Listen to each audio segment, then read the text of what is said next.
I swear I'm not that stupid, but apparently you can take me out of my normal circumstances, put me in a little box at work in the middle of nowhere, and you still can't stop me from making stupid car decisions with my money. We just bought a 2011 Ram 1500 for approximately 30% of its retail value, sight unseen, with no idea what we're getting into. I'll meet you guys at Copart.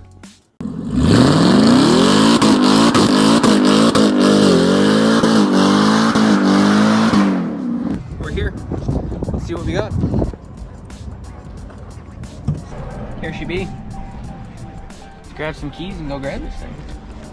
No? First view, definitely got a bit of rust going on. Nothing too crazy. Looks like some small dings and dents, some rock chips. Appears to be pretty decent. Maybe a bit of damage to the front of the hood there. Overall, doesn't seem too bad. Definitely smells a little like smoke in here, but see, fingers crossed she doesn't tick too much.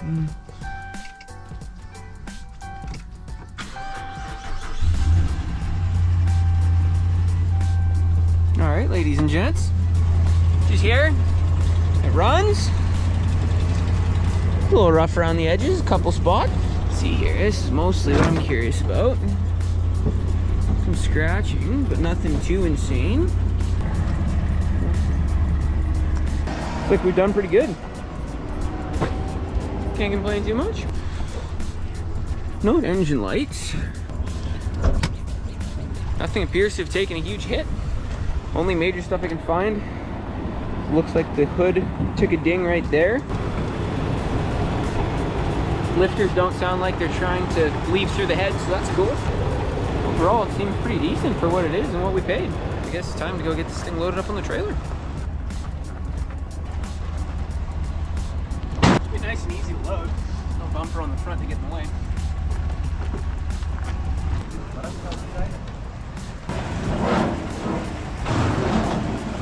Just pull. You're gonna obviously maybe go forward a little bit. Load it up. All ready to head back towards the shop.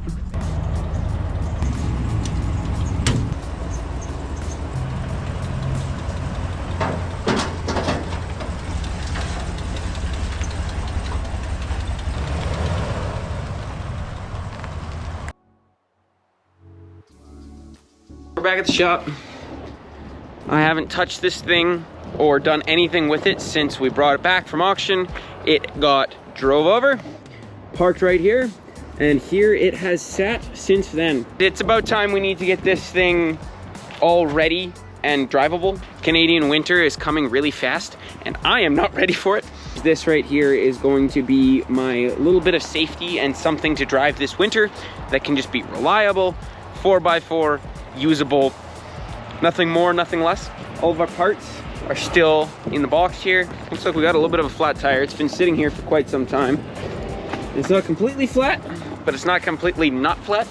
All our goodies appear to still be back here, even if they're a little bit wet. We're gonna get this thing pulled around into the shop and do a little bit of looking. See how bad the tick is on cold fire. We'll see if it fires up at all without a jump pack. We're gonna give it a try.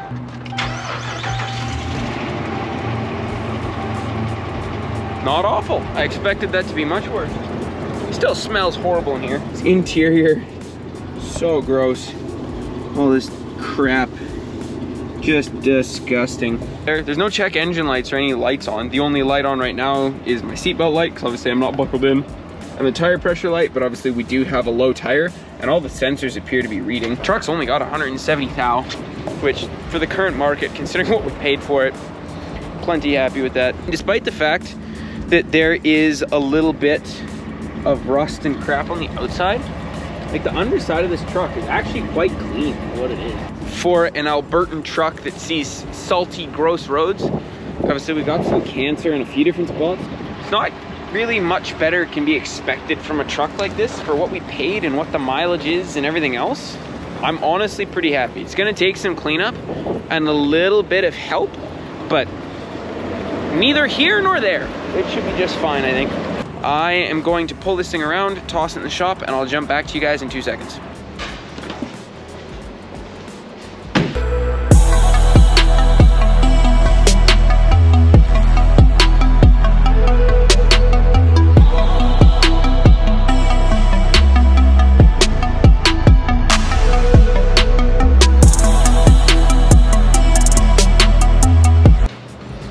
gonna get everything pulled out of the box here, do a little inventory on all our stuff. The main objective today is figuring out what we need to find or buy or order for parts. So it looks like we've got most of what we need, but we don't quite have all of what we need. I'm gonna get everything out and I'll jump back with you guys in 2 seconds.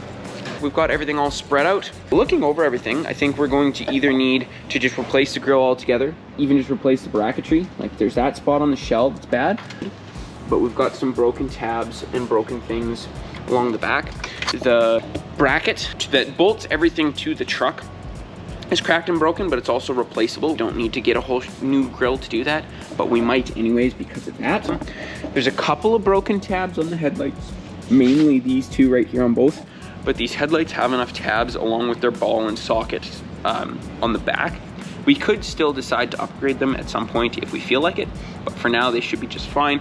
This plastic cover we'll probably replace because that'll be very cheap from a salvage yard or part out truck. It's got a couple of cracked and broken spots. It surrounds around the crash bar. The crash bar has got a little bit of a ding in it right there. And it's not that bad, but it's a little misshapen. It looks like from something previous. Take a look at the bumper. The bumper kind of looks like it's been repainted, and the bumper is a little scratched up, but it's in good shape, and it does not look like it took a hit that would be hard enough to hurt the crash bar. I'm going to assume that that's old news from something in the past, and the bumper has been repainted, replaced, whatever that way. Bumper should be usable for now as well, which is good. This is missing, but funny enough, it's right here, along with its retainer part. I don't know why that's off, for example. Like that is a very, very weird thing to have pulled off. It's here, and you know, go like this, go like that, and voila. I guess you could say it's gonna be ready pretty fast. First thing fixed. All the difference in the world. Fog lights are in good shape. Fog light harness is here and appears to be in fine shape. Got lower grill for the bumper, and that appears to be in good shape. Got this tray here, which I'm not sure the exact purpose, but it goes somewhere around here. Fender liners appear to be in good shape, should be completely usable. The top windage tray there appears to be in good shape and completely usable. Overall, we don't actually have that many things that we're gonna need to grab. We're gonna need to grab a hood for sure. We probably wouldn't have to grab a crash bar, but I'd like to anyways, because I'm sure, again, that won't be too expensive. Better safe than sorry, and it's just correct. Headlights should be usable, although we might have to glue a couple of tabs, but I don't think they're gonna be that bad. Replace that plastic piece underneath the front bumper. Aside from that, a couple minor things around the edges, like that mirror is missing the cap on the backside and it's kind of broken. The windshield has this tiny crack here, and that's it. Technically, you can't have damaged glass for a salvage inspection, but that is an extremely small spot. So I'm really hoping, fingers crossed, that we should be okay. Beyond that, a little bit of body damage here and there, but mostly minor stuff.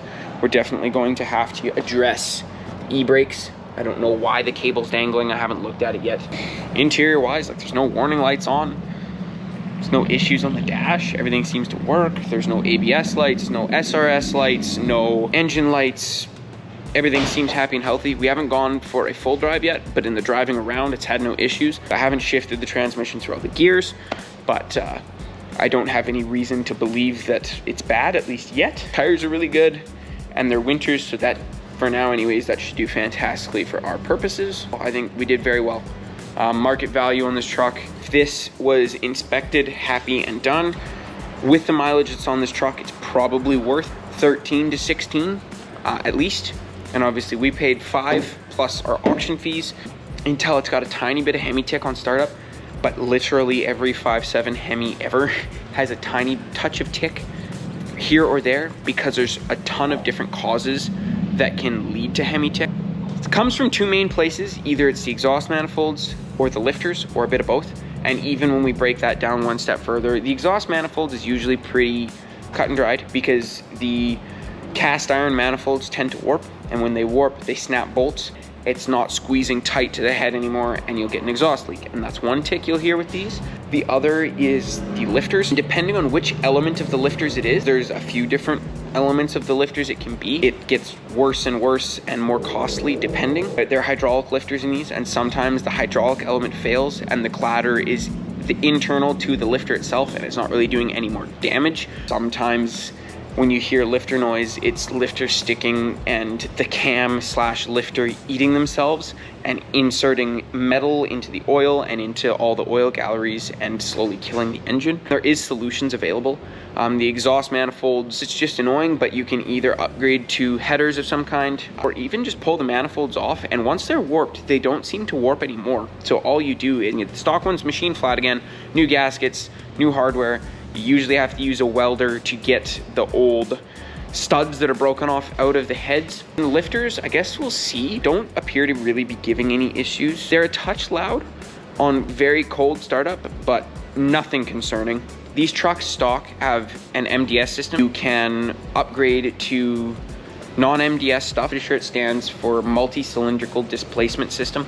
Basically what it means is half the cylinders get shut off for mileage purposes. And I'm not too convinced that it works all that well, to be completely honest with you. The truck struggles anytime you get to a hill. It struggles in traffic and wherever else whenever the cylinders shut off. So the upgrade and the solution is to go to a Hellcat oil pump, which increases oil pressure and oil volume being moved. You can go to a non-MDS cam, non-MDS lifters, and the combination of those couple of things seems to help immensely and basically make these trucks bulletproof. Because if you can avoid lifter issues, these trucks will go 200,000, 300,000, 400,000 kilometers easy. We shouldn't have too much for issues, and it should be fantastic as a daily. These things are really comfortable, they work really well. They're very basic. There's a ton of, at least where I live here, there's an absolute ton of these things running around, but there's reason for that because they are damn good. Thank you guys for joining today. That kind of brings us to the end of it. We got to get some parts ordered / find some used parts so we can get this thing together, and then we will do a video walking through exactly what it takes to pass a salvage inspection and what exactly we will be expecting. And then from there, I guess we shall see what our results are, if they have any issues with it, if there's anything else to fix, and we will go from there. So thank you guys very much for joining again, and I look forward to seeing you in the next one.